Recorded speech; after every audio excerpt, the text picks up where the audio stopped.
By the mid-1940s, the Arlington Homecoming was a firmly etched autumn tradition. In addition to the crowning of the first homecoming queen in 1946 and the first king in 1947, students also routinely participated in some lesser-known homecoming rituals. Where the Olympic pool is now, they would build this huge bonfire the night before homecoming. The big concern was that no one came and lit that fire before the event, you know. And this was huge. This was twice the height of this room. There would probably be 800-900 people there. And then they had the annual snake dance.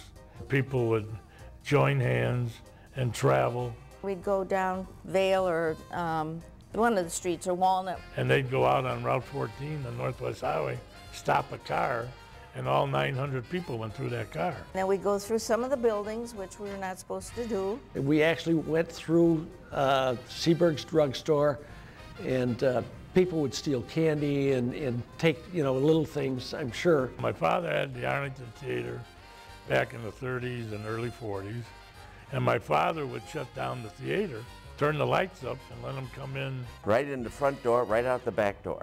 All these kids. Then the school or the police shut it down, that was it. Well, they were rocking cars on the highway. Some of the kids, the good kids, weren't.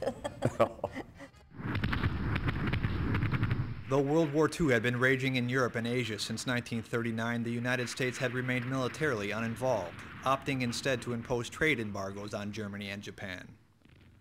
Life in small-town America seemed safe and secure until December 7th, 1941.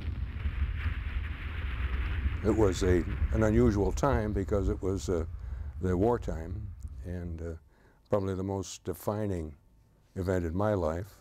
I remember I went to a Sunday matinee at the theater with my best friend at that time from my class, and we went to the show late in the afternoon, and when we got out, everything was quiet, and the announcement had then been made, and that was a stunner for us.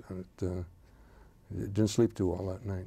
We'd go to the displays, the theater. One of the fathers picked us up, and they announced that Pearl Harbor had been bombed. And man, everybody was, the kids and everybody were shook. And then the facts came out about it.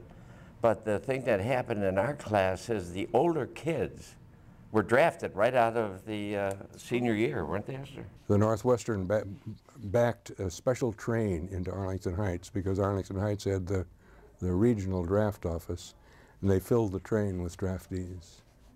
After that, there were no young men around.